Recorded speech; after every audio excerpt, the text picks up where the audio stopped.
সুপ্রিয় দর্শক, আসলে দুঃসংবাদ, দুঃখের কথা, যাতনার কথা, বেদনার কথা বলছি। আমি জসিমউদ্দিন দেওয়ান।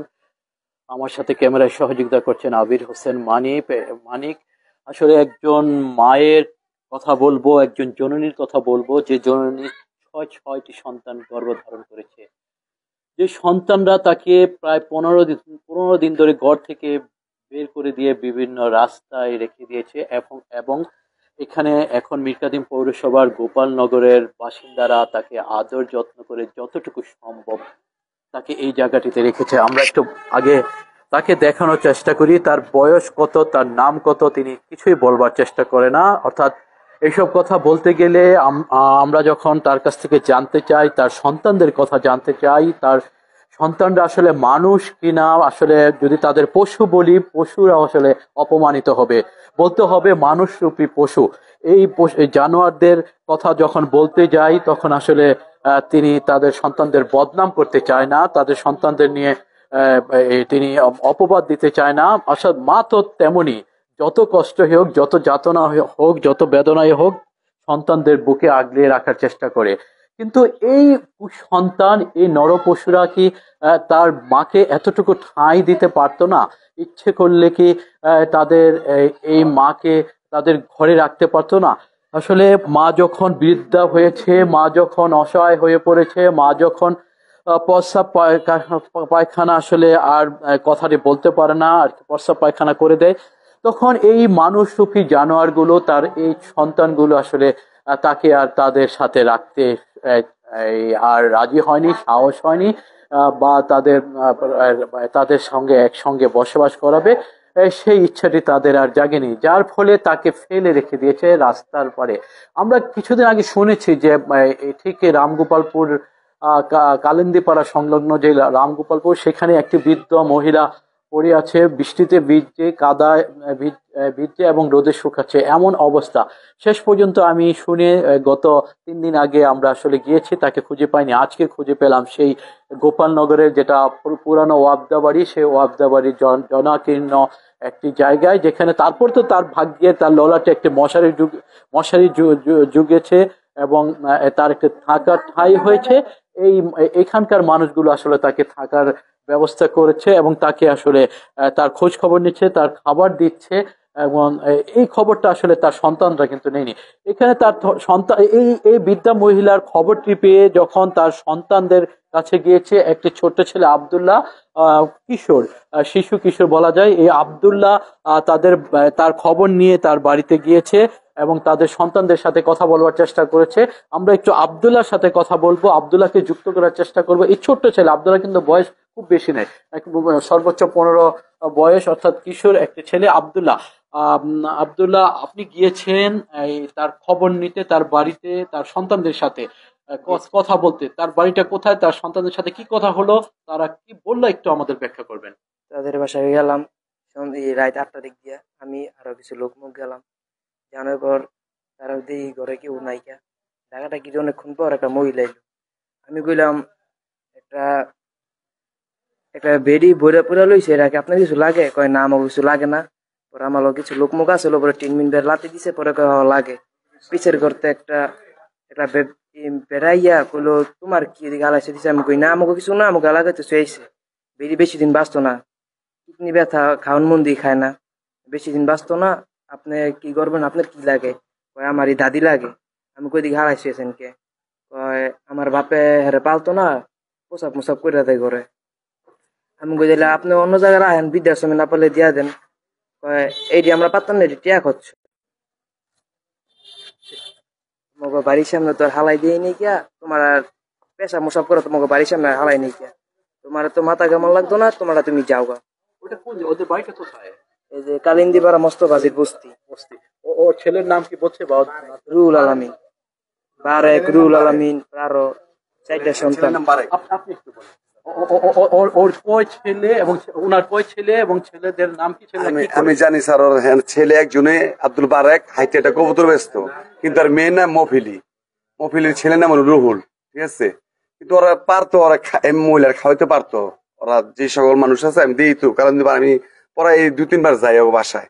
এই মহিলাটা দেখছিলাম রাস্তায় পড়ে রয়েছে, কিন্তু আজকে দেখলাম যেটা বারিকার মায় যে এর ছেলের নাম হলো বারেক, একটা কবুতর আছে দাঁড়িয়েওয়ালা লোকটা, কালো করলে যে হ্যাঁ কালো কালো লোকটা বারেকের নাম।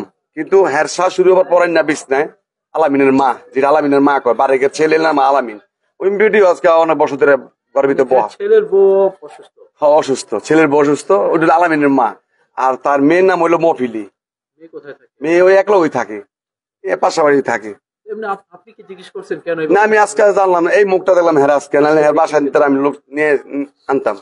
আজকে আমি দেখলাম। আমরা আপনাকে নিয়ে সেই বাড়িতে যাব, আপনি আমাদের সহযোগিতা করবেন। হ্যাঁ অবশ্যই যাবো। এখানকার একজন মহিলা যারা আসলে যে তাকে কষ্ট করে লালন পালন করছে, তাকে খাবার দিয়েছে, তাদের সাথে একটু কথা বলবো। এবং আকাশের সাথে অনেক কথা হয়। আকাশ একটু আগে আমাদের সাথে কথা বলছেন না তিনি, কিন্তু আকাশ আপনাকে পেয়ে সে কিন্তু কথা বলছে এবং আপনার কাছে কি যেন একটা ডিমান্ড করছে। আসলে আপনি কি বলবেন এই সম্পর্কে? এখানে আমরা 5-6 দিন ধরে দেখছি, অনেকে খাওয়ান দিতেছে, মশুরি দিলাম, সবাই ই করতেছে, আরো গোসল করানোর চেষ্টা করতেছে। ছেলে মেয়েও কথা শুনলেই রাগ করে, আর ছেলে মেয়েও দেখতে পারে না, আর ছেলে মেয়েও কথা শুনলেই বিষ।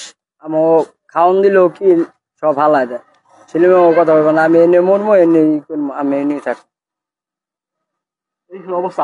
আমি কিন্তু কিছুক্ষণ আগে তার ছেলের ব্যাপারে কথা বলছিলাম, কিন্তু আসলে ছেলেদের বদনাম তিনি করতে চাচ্ছেন না, বা ছেলেদের কথা তিনি বলতে চাচ্ছেন না, বরঞ্চ নামটা বলতে চাচ্ছে না। যদি তার ছেলে মেয়ে বা তার বাড়ির কথা জিজ্ঞেস করি, তাহলে সে বলে যে এখান থেকে আমাদের চলে যেতে বলছে। অর্থাৎ তিনি কোনোভাবে ছেলে মেয়েদের নাম বলতে চাচ্ছে না, তাদের দুঃখ, তাদের তাকে যে নির্যাতনের যে চিত্রটি, সেটাও তিনি বলতে চাচ্ছে না। এবং তিনি আসলে এই অভিযোগ, ছেলে মেয়েদের বিরুদ্ধে অভিযোগটা তিনি আসলে তার মুখের ভাষায় বলতে চাচ্ছেন। আসলে তার নামটা কি সেটা পর্যন্ত আমরা জানতে পারছি না।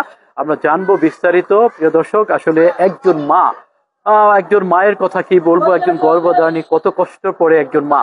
আসলে সেই মা নিজে না খেয়ে সন্তানদের খাইয়ে বড় করেছে, আসলে কত কষ্ট করেছে, দুঃখ কষ্ট। আসলে তিনি একটি দরিদ্র পরিবারে, সেটা বোঝা যায়। এই দরিদ্র পরিবারের মা যখন 4-5 জন সন্তানকে বড় করে, তার কতটা কষ্ট করতে হয়েছে, তার জীবনটা কতটা একেবারে তার জীবনটা নিঃশেষ করে দিয়েছে। শেষ বয়সে, শেষ পর্যায়ে তিনি আসলে এই সন্তানদের কাছে থাকতে পারছে না। সন্তানরা তাকে বোঝা মনে করে তাকে পথে ফেলে দিয়েছে, তাকে পথে ফেলে দিয়েছে। আসলে এই দুঃখ গাথা, এই করুণ গল্প আসলে আমরা বলবো, এই ধরনের ভাষা আসলে আমাদের ব্যাখ্যা করার মতো ভাষা আমরা হারিয়ে ফেলি। আসলে মায়ের কতটা কুলাঙ্গার সন্তান, যারা আসলে এই মাকে এইভাবে পথে ফেলে দিয়েছে। এই মা যার এখন আসলে চিকিৎসা দরকার, যার যত্ন দরকার, যার গোসল দরকার, যার পরিচর্যা দরকার, কিন্তু সেসব তো দূরের কথা, তার মাথা গুজাবার ঠাঁই পর্যন্ত নেই। কিছুদিন আগে পথে ছিল, এখন এই গোপালনগরের মানুষেরা আসলে তাকে এই জায়গাটিতে পরিত্যক্ত একটি বাড়ি, যেটা আসলে পরিত্যক্ত, যেখানে দরজা নেই, জানালা নেই, যেখানে তারা তারপরেও একটা মশারির ব্যবস্থা করেছে, এখানে মাঝে মাঝে তারা খাবার দিচ্ছে, কিন্তু এই খাবারও তিনি ঠিক মতো খেতে পারছে না। তিনি এতটাই অসুস্থ, তার প্রয়োজন এখন এই সুচিকিৎসা। এই সুচিকিৎসা আসলে করবে। আমরা বিত্তবানদের কাছে অনুরোধ করব, আসলে এই মাটিকে দেখে তারা যাতে আসলে একটা ব্যবস্থা করে। আমরা চেষ্টা করব আসলে কোথায় তার ঠাঁই নেওয়া যায়, কোথায় তার চিকিৎসার ব্যবস্থা করা যায়। আমরা চেষ্টা করব, আসলে আমাদের সাধ্যতা কতটুকু আপনারা তো জানেন। আসলে আপনারা সমাজে যারা বিত্তশালী, যারা বিত্তবান, তাদের প্রতি আহ্বান জানাবো, এই মাটিকে আমরা আবার একটু দেখানোর চেষ্টা করবো। আবির আসলে তাকে একটু দেখানোর চেষ্টা করবো, তার জন্য যে একটা সুচিকিৎসার ব্যবস্থা করা হয়। তার কারণ এই মুহূর্তে তিনি খেতেও পারছেন না, তার খাবার দিয়েও তিনি ঠিক মতো খেতে পারছেন না। তার প্রয়োজন এখন সুচিকিৎসা। বয়স অন্তত 80 ছুঁই হয়েছে, বা 80 এড়িয়ে গিয়েছে, কিন্তু এই বয়সে এই মানুষটি একা কিভাবে থাকছে, কিভাবে চিকিৎসাবিহীন থাকছে, এটা আসলে বড়ই আসলে বেদনাদায়ক, বড়ই পীড়াদায়ক। আমরা প্রশাসনের কাছে অনুরোধ করব, প্রশাসন যাতে এই মায়ের ব্যবস্থা করেন। বিশেষ করে মীরকাদিম পৌর প্রশাসক যিনি আছেন, মাহবুবুর রহমান, তিনি বিভিন্ন জায়গায় ছুটে বেড়ান। তার প্রতি অনুরোধ করব, তিনি যাতে এই মায়ের একটি ব্যবস্থা নেন, এবং যারা এই কুলাঙ্গার সন্তান, তাদের আসলে আইনের আওতায় আনা হোক। কারণ এই দুঃখ কষ্ট তো সবারই থাকে, অভাব অনটন সবারই থাকে। এই অভাব অনটনের মধ্যেই তো আসলে মানুষ মানুষের পাশে থাকবে। আর তার মা, অনেকের উনি নানি, অনেকের উনি দাদি, সবাইকে তিনি আসলে সবাই আসলে তাকে ছেড়ে দিয়েছে, তাকে ছিটকে ফেলে দিয়েছে। এই মা আসলে এখন আমরা যেমনটি দেখতে পাচ্ছি তার আসলে দাঁতে খুব সমস্যা হচ্ছে, গুল চাচ্ছে। আসলে গুল তো স্বাস্থ্য সম্মত না, খুব আসলে স্বাস্থ্যের জন্য খুবই খুবই ক্ষতিকর। তারপর আসলে এখানে আকাশের কাছে তিনি, এই আকাশ নামে একটি ছেলের কিশোর, যার কাছে আসলে তিনি গুল দাবি করছে, এখন না পেরে আসলে তার কিছুটা স্বস্তির জন্য আসলে তাকে গুল এনে দেওয়া হচ্ছে। কিন্তু এই গুল যে স্বাস্থ্যের জন্য কতটা ক্ষতিকর সেটা আমরা আসলে আমরা যারা আছে আমাদের এই লাইভটি দেখবেন, প্রশাসন আপনাদের কাছে দৃষ্টি আকর্ষণ করছে, বিশেষ করে মীরকানিম পৌর প্রশাসকের কাছে আপনার দৃষ্টি সবিনয় আবেদন করছে, আপনি এই মায়ের একটি সুব্যবস্থা করবেন। প্রিয় দর্শক, আমি জসিমউদ্দিন দেওয়ান আছি মুন্সিগঞ্জ টিভিতে। আপনারা যারা এতক্ষণ আমাদের সাথে ছিলেন, আপনাদের সবাইকে ধন্যবাদ জানাচ্ছি এবং আবারও আমি এই পৌর প্রশাসক মহোদয়ের কাছে অনুরোধ করছি, এই মায়ের একটি সুব্যবস্থা করা হোক, তার স্বাস্থ্যগত ব্যবস্থা করা হোক, এবং যারা এই অমানুষ রূপী, আসলে জানোয়ার রূপী যারা মানুষ, তার পরিবারের, তার সন্তান এবং তার পরিবারের সদস্যরা, তাদের শাস্তির আওতায় আনা হোক, এই প্রত্যাশাটা আমি আপাতত রাখছি এবং বিনয়ের সাথে আবারও অনুরোধ করছি মীরকাদিম পৌর প্রশাসকের কাছে এই মায়ের একটি ব্যবস্থা করা হোক। আল্লাহ হাফেজ।